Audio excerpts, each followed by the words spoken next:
It's 6:30. We call the meeting to order. We have a quorum with Mr. Torres being absent. Dr. Randall, you ready to step through the agenda here? Yes, yes, sir, Mr. President. The first item is consider approval of new course for the 2017-2018 school year, and this new course offering is Planet Earth.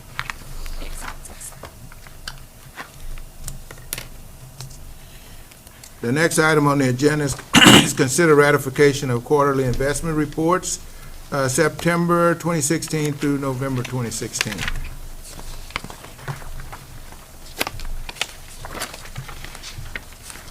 The next item on the agenda is consider approval of comprehensive annual financial report for the 2015-2016 school year, and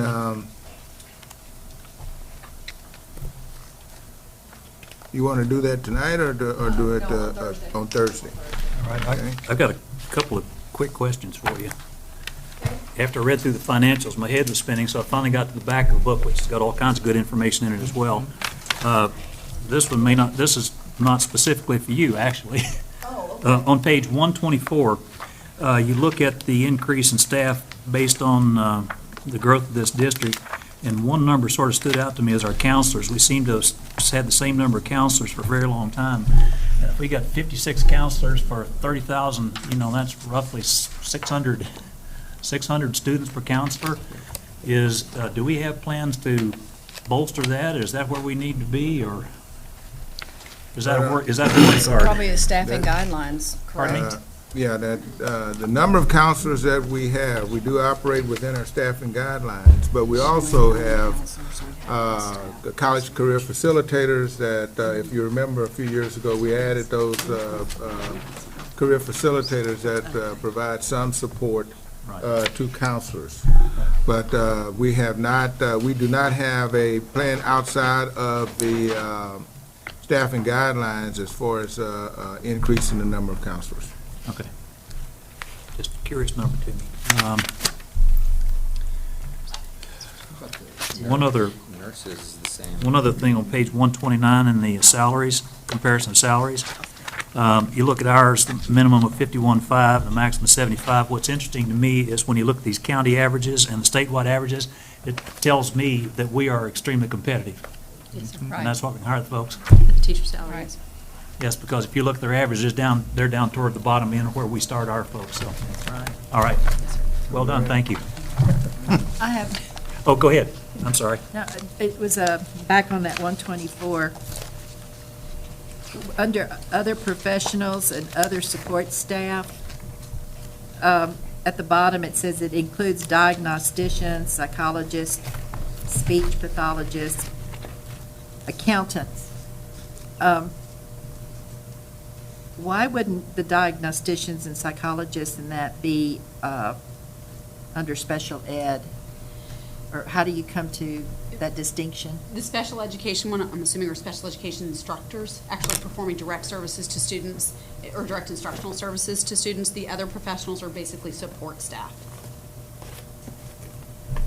Okay, so, because I noticed it decreased. Under other support staff, that part decreased.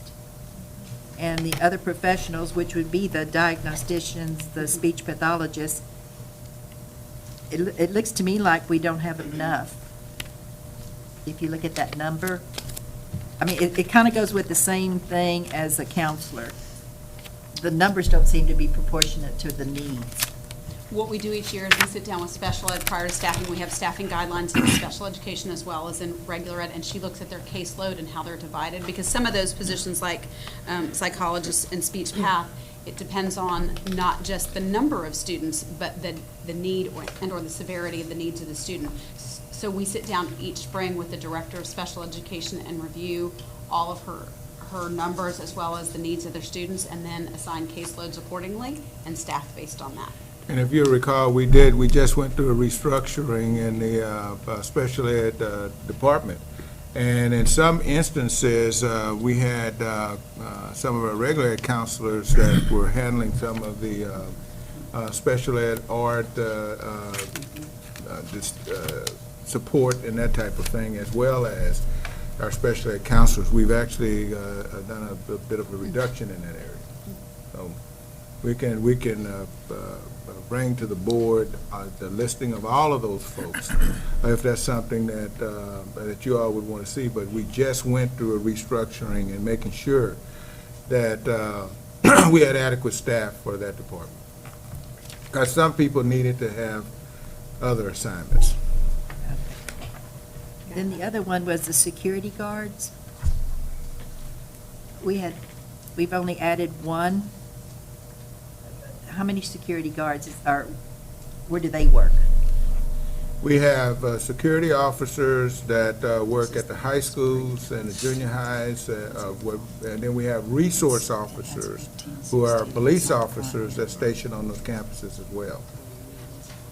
So that number does not show up in this. That's Police correct. officers do The not police show up. officers They do do not not show show up up. here. That's because we contract with Rosenberg PD. Not to Yes, Dr. Harrell. beat a dead horse here, but, so how do we function with less nurses? And I've actually had nurses tell me that they are spread thin at campuses that have more students than others. How do we function with less nurses now than we did like in 2009 or 10 when we have thousands more students?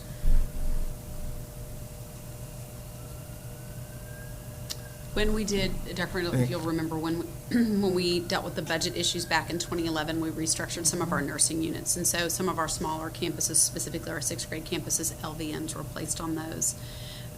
And therefore, they're under the guidance and or direction and or assistance of the RNs on the two neighboring campuses that are all on the same facility. And then we removed some from special facilities where they were not being utilized. So there's still one per campus, but And some then of the we other special supplement this at some campuses with our contract with Memorial Hermann, is that correct? For nursing, No. that's, No. some of the contract nurse that we have are direct services for students. They're for a particular student. Okay. Not the population as a whole. Okay. But though with Memorial Hermann, a number of our kids do actually go and go to that, the nurses there as well, Okay. And counseling, different kind of, as well. yes. I would like to get a listing that you were talking about, the listing of other professionals.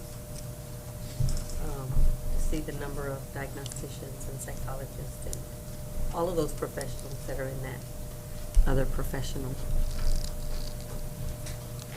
Ms. Roberts? Back to the counselors, did you say that some of those counselors that are providing some of the support are career counselors, and what else did you say? Or college? The college career facilitators are, they work with students 9 through 12 on college applications, helping them through, what is the program that we've got? Naviance, so they provide support on those high school campuses. And are those counselors included in the total, or no? Not college career facilitators. What about our registrars? Aren't those counselors as well, technically? They may be, but they would not fall under counselors because that's not their job title Where- here. where So would they're they probably fall? under other support staff okay. or other professionals. I'd have to look at the breakdown of those to refresh my memory, but they're going to fall under one of those. Under other supports? Yes, ma'am. Under transportation,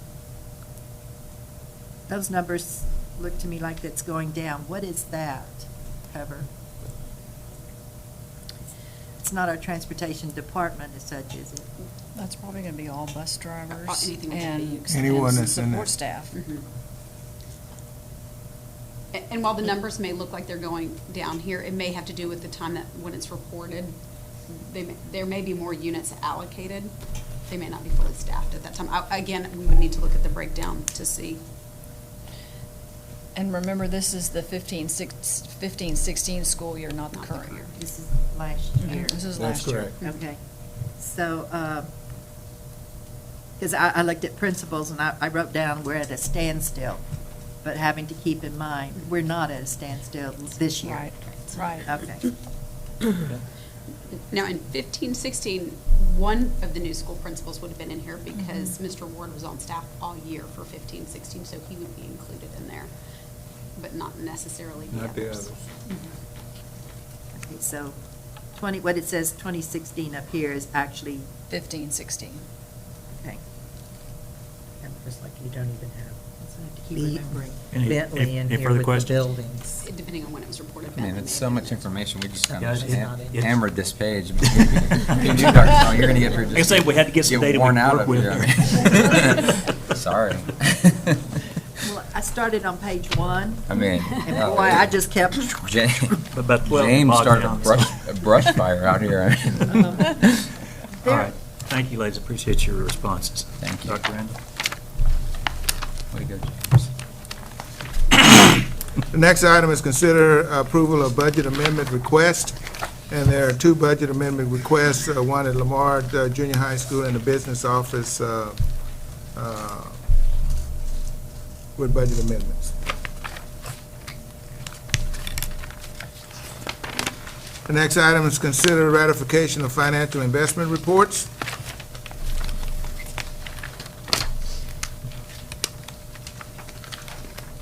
The next item is consider approval of donations to the school district, and we have 1 donation to report. This is on a new guideline of $5,000 or more. Yes, sir, and anything under that will be reported as an information item. Yes, sir. Thank you. Give it a dollar less, they could have gotten it right away. Sir? If they could have given $1 less, they could have gotten it right away. Right away. Wouldn't have to wait. That's true. The next item is consider approval of board calendar for 2017.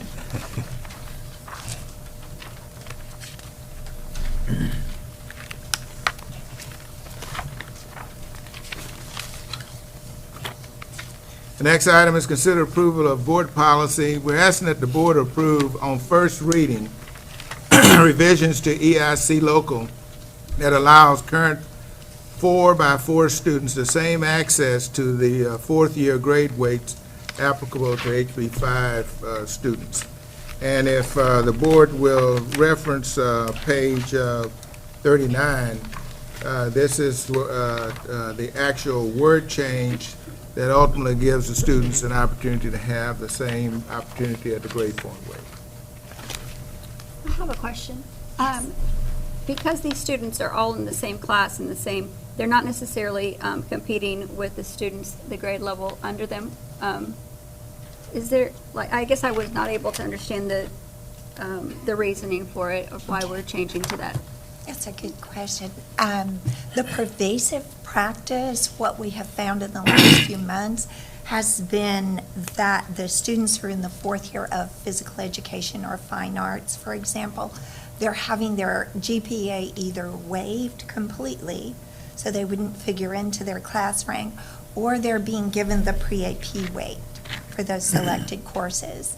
And because we want our students to obviously be competitive with districts throughout the state, we're proposing that they be able to use the 1.2 multiplier if they're a 4th year fine arts or PE student. So it's specific because of those courses that don't offer the Yes. the higher level? Yes, courses. ma'am. Oh, okay, that makes So sense. you don't discourage kids from playing sports or participating in fine arts programs. Got it. their senior year. Because, correct me if I'm wrong, it used to be that by senior year, several of these kids would drop out of those activities because they wanted to get there. Or not, GP. and their rank would drop. Right, because they would try to get their schooling. All right. Any So other this is questions? good. Now, I have another Will question. they do it for drill team too? Ms. Roberts? It is entirely up to each district on how they're going to multiply each course, is that correct? So when we were on the 1.2, 1.1, 1.0, that was basically a district decision. Do we know why the 1.3 all of a sudden kind of took effect and took over the 1.2? And what the determining factor behind that was? What was the motivation, I guess? I think it draws a distinction between the pre-AP and the AP classes. And as the course streams got more sophisticated over the years and more differentiated, then the point spread changed as well to indicate or signify which classes had a heavier academic burden than others. But didn't we already have that based on the, it used to be 1.0, 1.1, and 1.2, correct? Now it's, Pre-AP is something that did not exist, say 20 years ago, obviously, or even 10 years ago. So well, it did 10 years ago, but they're making a bigger distinction between those course streams now. I guess my biggest concern is how is this affecting our kids in comparison to kids in other school districts? Are we behind in something else, or are we playing catch up? What is it that we're doing? And We're level right now. we're level. Okay. Mhm. Okay, that's what I wanted to know. Thank you so much. Any other questions? Thank you. The next item is consider adoption of the 2017-18 student staff instructional calendar. I have a question about that. Yes. Why are, it's real quick, early releases are not on here. Right. When will we get that? So historically, after the board approves the instructional calendar, then elementary and secondary education, along with academics, they sit down and they place all of those early release days, half days, everything gets plugged in at that point. And then the calendar is published for the community. Typically, when the board approves the calendar in January, usually by the 1st of February, mid-February at the latest, we have the calendar up with all of those things plugged in. Do you know how many early releases there may be? That's something that the staff behind me It would hasn't look been at figured after out you yet. approve, correct? Thank you. The next item is consider approval of resolution proclaiming Black History Month. Consider approval of resolution proclaiming Career and Technology Education Month. Consider resolution proclaiming School Counselor Week. Consider approval of resolution proclaiming opposition to school vouchers. Consider approval of resolution proclaiming opposition of A through F rating system.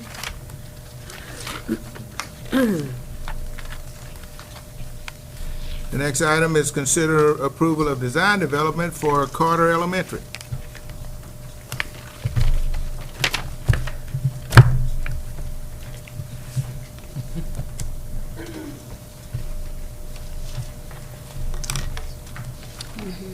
Good evening. Tonight you're going to get 3 presentations, design development presentations. First one is Carter Elementary School. Then we'll go with support services and then wrap up with the natatoriums. So I'd like to present Todd Lean and Taylor Alford to present the Carter Elementary School. Good evening, Mr. excuse me. Good evening, Mr. Steenbergen, members of the board, Dr. Randall. VLK is happy to be here tonight to present you the next step of the, which would be the design development approval of the elementary school, Don Carter Elementary School, Elementary 26. Most of the stuff that you've seen previously in the board update that we did, as well as the schematic design presentation. We work closely with the LCISD design team, starting from Dr. Randall all the way down to the other folks that contributed to the design. We also work closely with a number of students, principals, community members to help us come up with that design. We did a charrette that was a 2-day charrette that helped us come up with that design to get their involvement. We also looked at the existing facilities to find out what was good in those facilities to bring forward in this design and make sure that we followed through with the district standards. So the building plan, we came up, or what the charge was to create a new 750-student elementary school, and we will be presenting that tonight.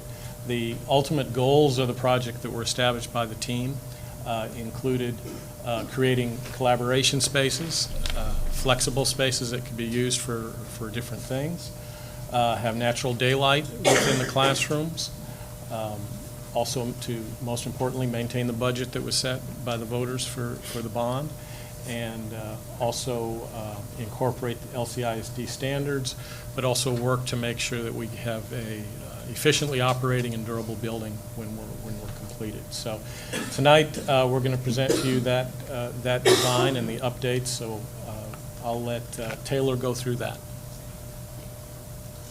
Thanks, Todd.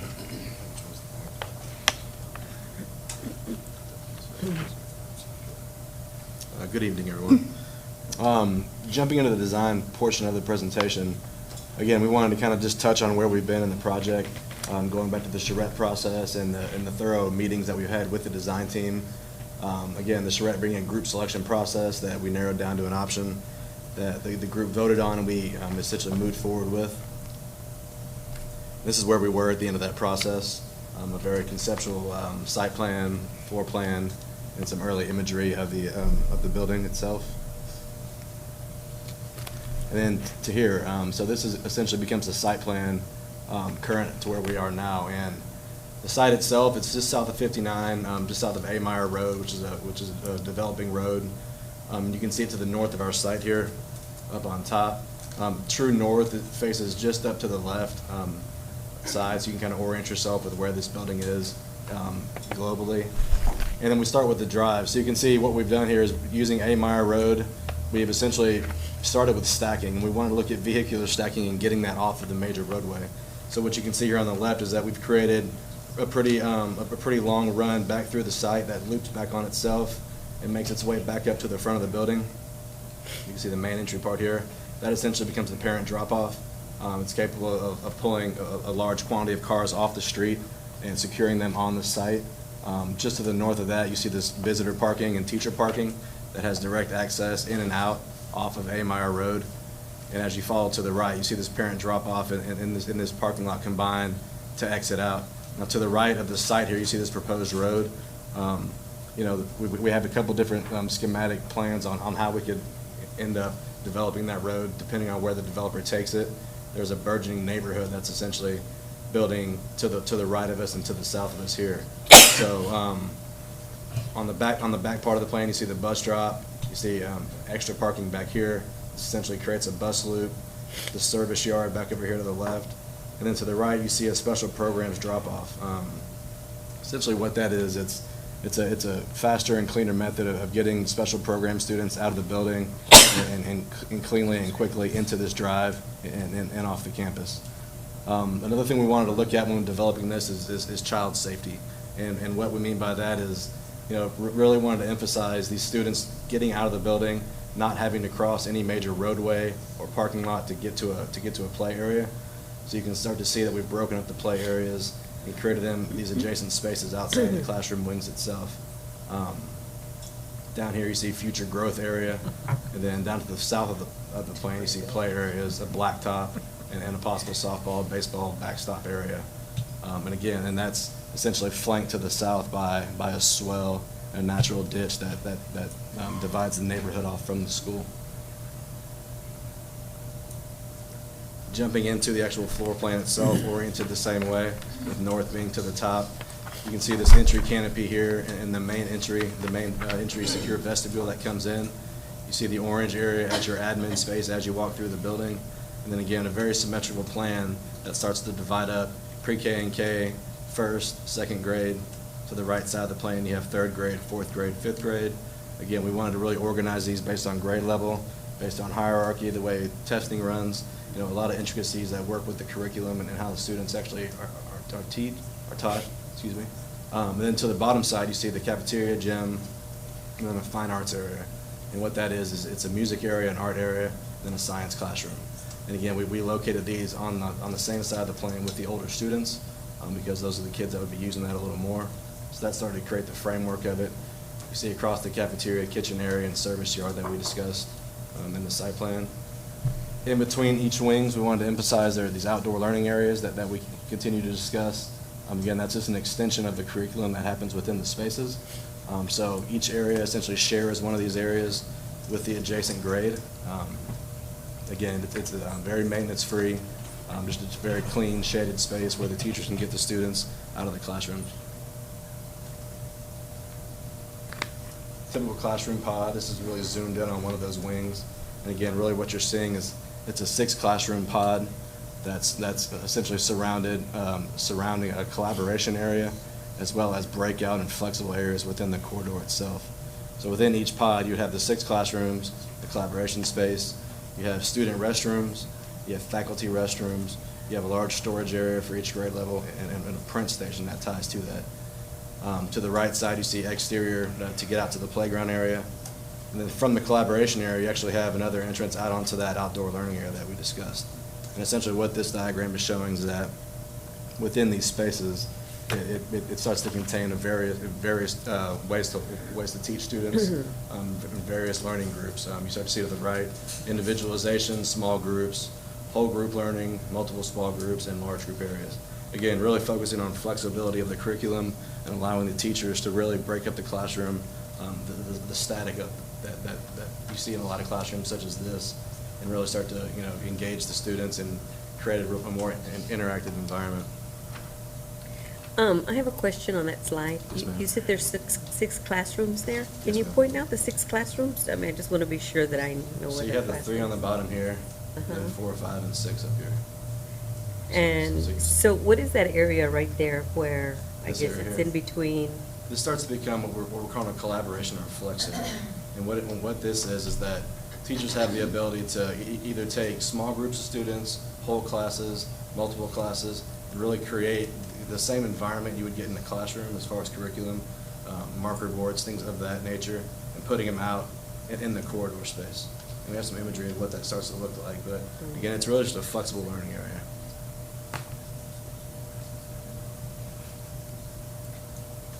Jumping out, you can kind of see what the collaboration areas we're speaking of here. This is actually the outdoor learning area plan. So as these come out, again, these outdoor plans are in between both of the learning wings. And really what this is it's a covered area. So there's a canopy out here that essentially covers this area. There's some paving with some planters where the students can actually do experiments and have these grow areas. And then it's secured with a gate and a fence here that blocks it off from the rest of the site. Pretty small area, you'll have grass that comes into here essentially, but when we go back to maintenance free, not a lot going on in here other than some flexible seating and some paving. Along this wall here, there would be some kind of teaching wall, a marker board, something very simple. And again, this is just further pulling areas that the teachers can bring the curriculum out to. Collaboration space, the outdoor learning space, and the classroom. It really starts to diversify the way the teachers can teach the students. Are there doors from the classroom to that outdoor area, or do they have to go out of their classroom, and is there a door in each pod to go out? Yes, ma'am. So there are not doors from the specific classrooms out. We wanted to minimize the amount of exterior Right. doors, but at the same time, there is one door from that collaboration area out. And then you also have, as you saw on the slide before, you have for your fire egress and fire safety, things like Okay. that. Yeah, you have another exterior exit to get out. So every pod has 2 exterior entries. Okay, so there aren't any exterior doors on it? Okay. We start to look at some exterior perspectives and what the character of the school starts to look like. This is from the front parking lot, looking at the school from the parent drop-off. You start to see this canopy that pulls out from the entry of the building and starts to really create a nice, safe area for students to get out and meet their parents. See the classroom wing behind it, just a brick pattern that comes across here. Each classroom getting 2 wings. Excuse me. Each classroom getting 2 windows. So you start to see the rhythm of each wing come across, and then all those wings are essentially replicas of one another. So each of those 6 wings that you see in the plan essentially starts to have that feel to it. Then as it pulls back to the admin area, you see the admin here with the sloped roof, and then the library pop-up that you have in the back. As you approach that to the front a little more, you start to see where that canopy is essentially terminating on the entry of the building. We really wanted to focus on transparency and natural light, getting that into the entry, and then really letting the admin and the secretary here at the reception area have nice visibility back to the parent drop-off and really create a secure drop-off area for the students. That's kind of what you're focusing in on here. And then this creating the rest of the admin suite as you see it itself. Jumping into the outdoor classroom areas, again, the areas we were discussing in between the wings. Again, very simple, just some concrete. We have an area here that teachers and students can come out with chalk or with, washable paint and do some different artwork. Really create flexibility with that. Here you see it kind of modeled as a checkerboard. It could be number line, there's various methods of curriculum in teaching that they could bring out based on whatever grade level it might be. Teaching wall mounted on the brick, and then again, a pretty simple canopy to give them some protection from the sun. To the right side, you see the secure gate back over here that separates the playground and the outdoor area. Then you see just a couple of very simple concrete planters that students can do various activities in. This is jumping inside the building, so as you enter the main corridor, start to really come through, and you see the volumetrics from the outside. Again, really trying to create a lot of natural light back into the building and into the media center, which the plan really for us to focus around, creating transparency in and out, and again, the need of natural light getting into that space. And as you see, the pods breaking off of here, you start to see some tile, the small hints of color, different methods of wayfinding for the students to start to really familiarize themselves with the building. Going down those main corridors, as you look into each one of those pods, this is kind of an idea of what you start to see. Again, using color as wayfinding, some large, simple graphics to show, what the pod, what grade level it might be. You see, this is that collaboration area we spoke about, kind of bleeding out into this corridor. Then you see it's not just a straight run corridor.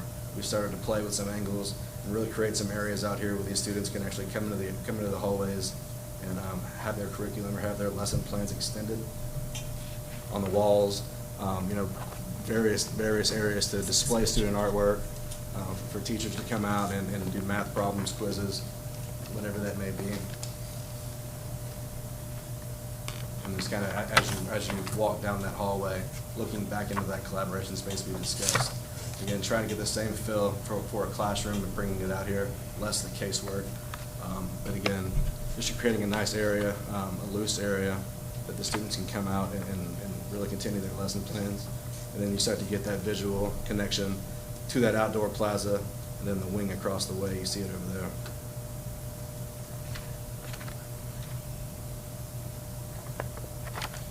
So, thank you, Taylor.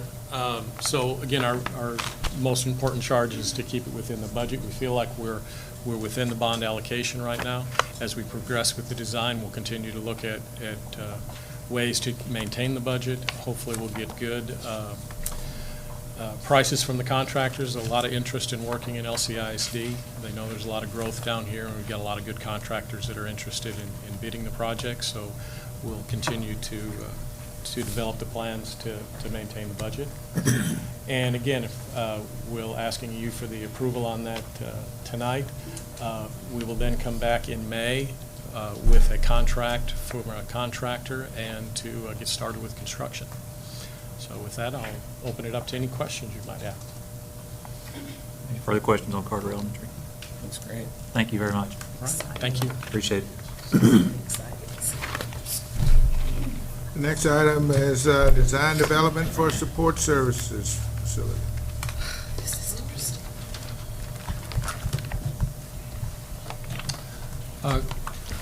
For support services, I'd like to introduce Melissa Turnbaugh for PBK Architects, and she's going to lead you through support services design development.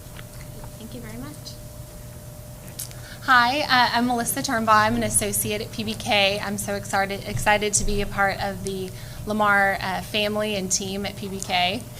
I'd like to thank you. Thank you so much, Mr. President, Board, and of course, Dr. Randall for your support for this project. I'd also like to thank everyone that worked so hard with us on this project. Michelle, Jorge, Mike, Matt. We've had such great participation, and Aaron, of course, on the maintenance and operations. We had great participation in over 20 meetings with the team, and of course my PBK team as well. There are a couple facets of this project. I'll start with the maintenance and operations facet. This is a new building that's located just north of the Wessendorf site. We've had a number of meetings with the city to talk about the planning and the infrastructure of this new site. You'll notice off of Lane Drive, that we have our kind of main drive and entrance that will be actually an extension and directly across of Reading Road. That was one of the requests from the city. We have kind of our main front door facing Lane Drive. We have a metal building. This is Aaron's building. Just to the east, the east half is where Aaron will store all of his dedicated to Aaron, his tractors and trailers. One of the things that we've kept in mind for every facet of this project is room for growth, so that we're designing for their current needs, but also we've said please project for what you see for the next 10 years. So with that, not only in the actual facility, but also with the site, we wanted to make sure that he had ample room for all of his fleet, as well as ample parking for everyday use, but also he said he had a couple times a year large events where he'd gather everyone together, and he wanted to make sure that he had adequate parking. You'll notice detention here on the southeast corner. This is the detention we've allocated for the current, but we know that someday there might be future growth on the site, and so we wanted to make sure that we were wise in planning for future detention. This is getting into the building. What we've kind of divided it into what we've called the kind of clean and the dirty side. The clean side is the administrative half on the west side, and then the dirty side is some of the parts, the storage, as well as a really nice training facilities that can be used not only for the maintenance and operations staff, but also for other district events. We have our main front entry here again, and then you can see the gates where all of our secure area is to the east. Talking about the exterior, we wanted to be as economical as possible, and so we wanted to keep the kind of simple metal exterior, but also, again, provide a face and a front door for the building. The larger volume in the back is for all of the kind of support services storage. Then there's the second facet of the project, which is the support services component. This component, you'll notice, is off of Avenue I and Stadium Drive. This is an existing site plan. One of the things to notice on the existing site plan is the two buildings here, the existing food service and then the existing maintenance. And then there's 3 smaller buildings here that will be removed with our new site plan. One of the important things about removing the smaller kind of infrastructure pieces is that it provides over 50 additional parking spaces, which I know is important not only for the support services for people coming for bids, but also for the adjacent stadium, that parking has been a big concern. We're maintaining the separation between the buses and the actual the visitors for support service and all of the deliveries and drop-offs. We're adding, if you notice, a new link between the 2 buildings. This will be a loading dock that will be secure, and we'll have a true loading dock with a recess on this side for larger vehicles, and then smaller vehicles will also have access. Now we look at the floor plan. This, again, has been really designed large in part to everyone, to Michelle and to Matt and Jorge. They've really sat down with us and talked about their current needs as well as future needs, and we've really made sure that not only on the warehouse side, but also in the administrative side, that they have room for growth. One of the things I know that has been a concern currently is having a front door, especially for visitors when you have bid openings. And so one of the things we really wanted to do is create a nice front door for the entire area, and that's very clear and well identified, and also create kind of a new face for this facility for the district. You'll notice that all 3 of the food service, purchasing, and graphic arts open into our addition for the staging area. This is a secure place where they've talked about it'll make their lives so much easier for kind of receiving and shipping out, but also in the case of inclement weather, it's a place that they also can store and possibly store even vehicles inside. So it's also secure in here, so they can secure vehicles after hours. The building exterior, one of the things that, I guess one more thing before I move on. One thing that is important also is we have a teaching and kind of training facility here that has been designed with an operable wall for flexibility. And one of the things they talked about is needing a space for large events. And so in a lecture style, similar to kind of behind me, it can hold up to 250 people, but then at tables and chairs, it can hold 150 people. So that's really nice for not only their events, but also for the entire district. Talking about the exterior, we wanted to be good stewards with the finances we have, but also the resources we have. And so one of the things that we had decided was to clad the two existing buildings, because we are removing some of the existing openings and we're transforming the inside, we wanted the exterior to reflect that as well. And so we've selected cementitious panels for both of the new buildings. You'll notice the kind of the link this in between will be the metal panel, but it's giving kind of, besides the energy efficiency and the longevity of the buildings, it's also really helping with the kind of exterior. Because we are removing a lot of those buildings, we want to give a new face to the programs and also show the transformation that's happening inside. So that's also shown in this. This is our, excuse me. This showing our front door here, clear identifier of where to go, as well as kind of a logo showing what's happening inside the building. Schedule. We are coming to you for hopeful approval at the board meeting on Thursday for our design development presentation. And should you approve it, we will see you back in May for the board meeting for approval and for the contract. Again, we are doing this in 2 phases. The first phase being the maintenance and operations component, and then once that is complete, moving everyone out of their existing and then being able to renovate the second half. So Okay, questions? with that, any questions? I would compliment staff and all you folks working on this, because I know you had a lot of constraints on this one. And managing that design to get this within budget is a major task, so we appreciate all the work from you and staff. Our Thank you. pleasure. Thank you. The next item, Mr. President, is approval and design development for the natatorium at Foster High School. And then Fulshire, and then George Ranch. Good evening. I'd like to introduce Trey Snyder and Juan Lopez from PBK Architects. This is going to be one presentation with all 3 natatoriums combined, but you have 3 separate board action items on this. So. Thank you, Steve.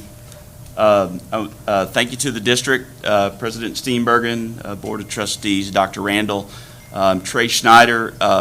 The committee's well aware of Juan Lopez, not sure y'all are, so Juan is the lead designer of our sports group, and so wanted him here when we get around if you have any questions or just to talk more about really the architecture and the elevation of this. We're here for the design development.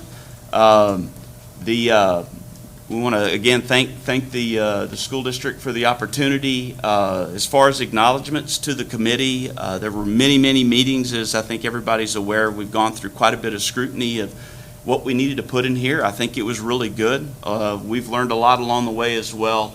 The end users were a huge part. Nice part of that is that we've come up with 3 pools identical at each campus. So it's nice to actually get 3 different coaching philosophies and training philosophies that we get to fit into one design. We think it's very economical and turned out very well. Not a lot has changed since schematic design and design development because we had gone through so many meetings prior to that, so it's just a little bit of refinement, but we'll briefly go through those. Again, so at Foster High School, the location is behind Briscoe Junior High School, adjacent to baseball and softball complexes. Access, a lot of it had to do with access and the way that the building is situated. So in this case, north is to the left. We have bus drop-off, main entry into the natatorium. We will be adding parking, and then we will also be taking an alternate for additional parking. At Fulshire High School, the natatorium will be located up at the front, so it will actually be between, as you come in off of 1093, you have the large detention pond, we have a future campus. The natatorium will actually be the first facility that will actually be seen as you come up to the high school. The orientation is the same, where north is actually to the left. We have existing drives. We will actually have an existing drive that comes across in front of the campus, but bus drop-off will be across the front. We'll have added parking. We will also take an alternate for additional parking as well. And then at George Ranch, the location being at the south end of the high school, the exploded view. Again, we have the same, as far as the orientation, we have our entry. In this case, our parking area is added out to the front. The existing parking in front of the high school is just to the north of that area. We'll have an entry that actually brings them in. So floor plans and sections. So the pool section is still the same. It's set up for small meets. It will have eight competition lanes that will run from right to left with starting blocks on the right-hand side. We have our fourth grade swim program with the shallow end that will be at the bottom of the page. This is seating for roughly 100, so it will work not only for the students during just normal exercise days, but it'll also function for any competition days. With the main entry being at this location, we have an exploded view, but we've got restrooms that will be for spectators, as well as this will be used for changing rooms for the fourth grade program. Then we have for the high school, junior high students, we actually have the male and female locker rooms, we have coaches areas, and then we have all the mechanical units for the pool. Again, these are identical for each of the pools, for each of the campuses. So this is just an exploded view. Again, these will function as restrooms for both visitors, and then we have basically benches and hooks that will function for the fourth graders. The coaches like the idea of actually having a way for them to shower out on the deck, so we've got showers that are actually out on the pool decks themselves. They can actually shower out there without actually having to go into the restroom areas. And then there's a mezzanine area that's in the back that'll be for mechanical equipment and for the boilers. And then here's basically an interior section. I'll let Juan walk through these slides as far as what is there. I'm going to have to push that button. So you can see the two building sections, cross section of this is the main entry here. We can show the two areas for showers, so they wanted to have multiple shower heads so the kids could be in and out of the pool and back to school and after instruction. You can start seeing the section two of the instructional area and the depth, and then the deeper areas where the more competitive and practice lanes are. And then over here in this section where all our operations and mechanical mezzanines up on the top. We have blue lamb beams very similar to in the color, as well as where we have the district natatorium as well.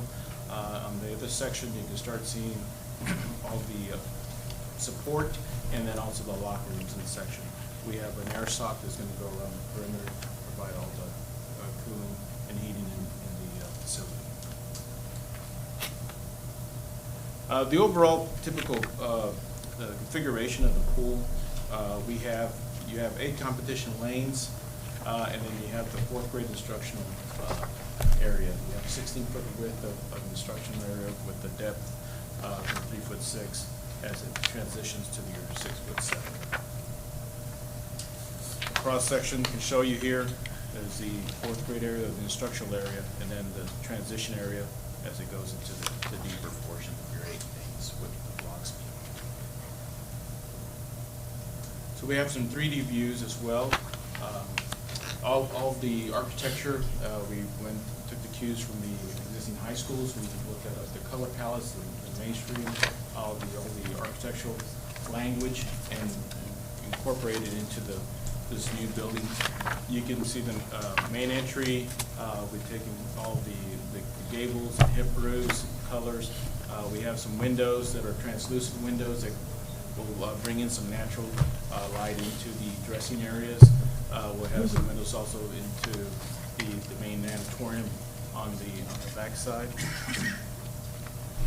As far as for Fulshear, we'll have all the gable entries, the truss, the architectural elements from Fulshear High School, as well as all the masonry materials and color palettes as well.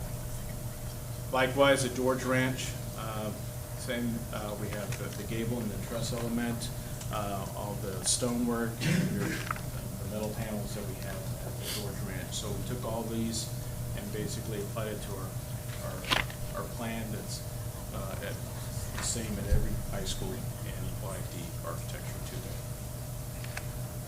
The inside vignette we have, you can start seeing the scoreboard locations. We'll have the colors of every school and mascot inside.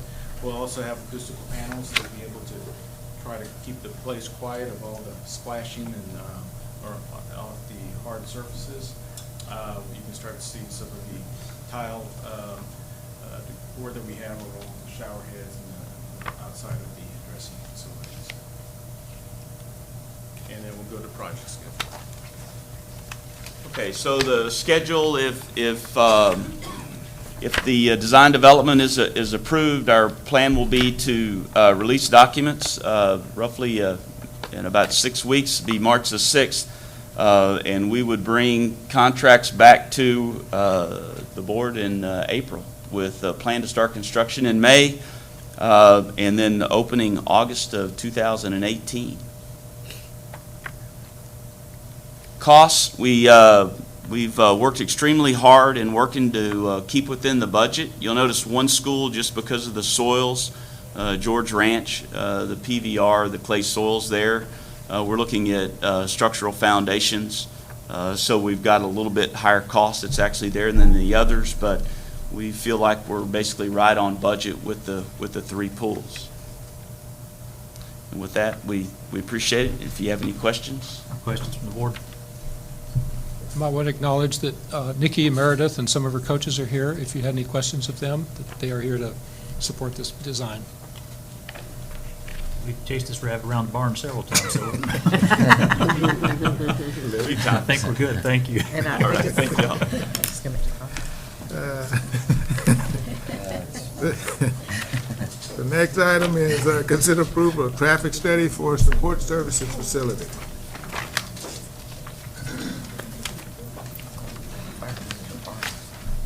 Consider approval of Texas Accessibility Standards review and inspection for the support services facility.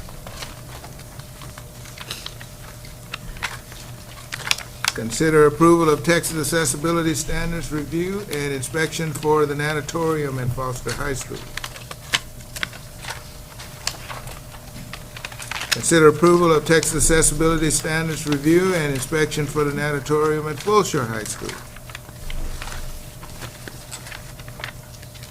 Consider approval of Texas Accessibility Standards review and inspection for the natatorium at George Ranch High School. Consider approval of Texas Education Agency Code Compliance Review for the natatorium at Foster High School.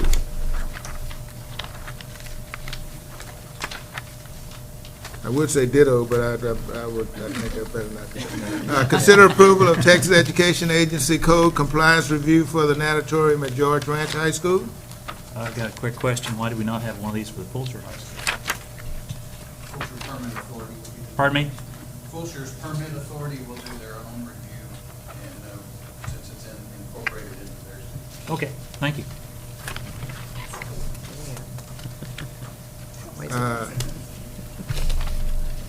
And I don't think they'll send us a bill, so I hope it- Consider, Everybody sends us a bill.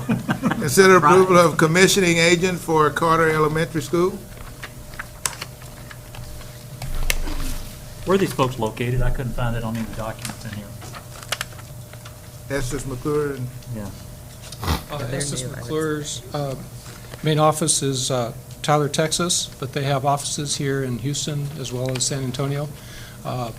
Their staff, their leadership is out of the Tyler office, and but their commissioning staff will be here out of the Houston office. Okay, thank you. consider approval of commissioning agent for the support services facility. Consider approval of commissioning agent for the natatorium at Foster High School.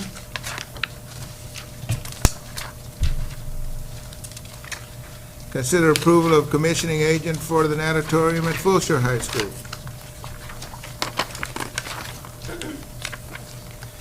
Consider approval of commissioning agent for the natatorium at George Ranch High School.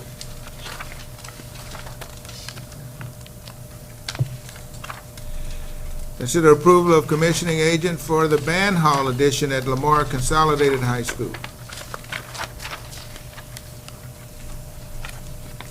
Consider approval of commissioning agent for the band hall addition at Terry High School.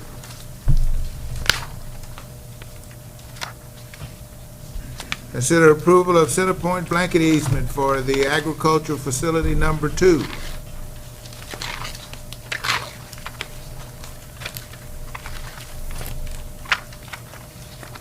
Consider approval of Centerpoint Energy Facility Extension Agreement for the agricultural facility number 2.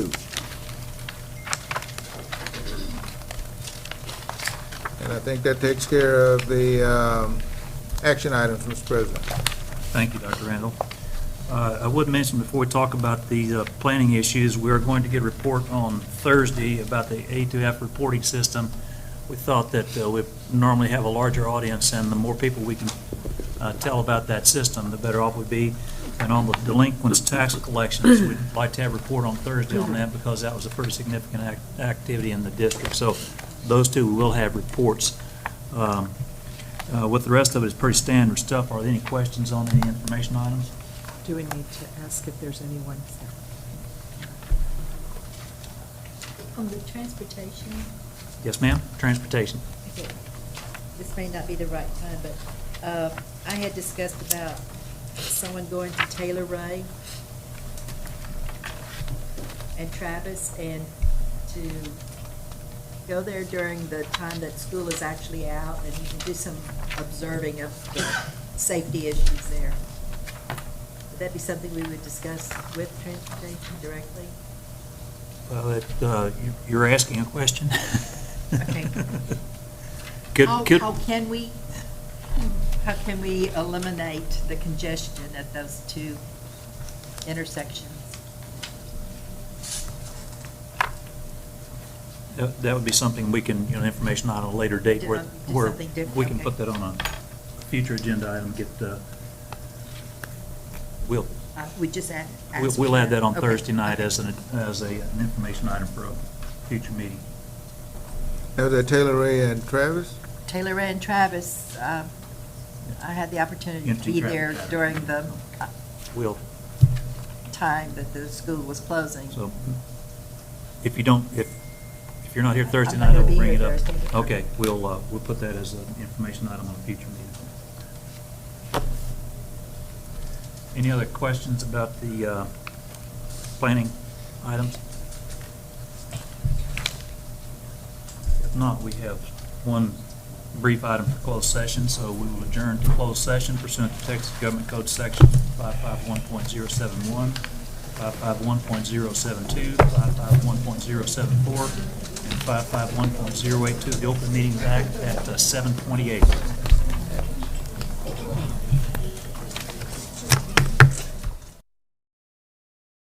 Reconvene in open session at 7:38. We have no action items from the closed session. Any other business to bring before the board? If not, this meeting is adjourned at 7:38.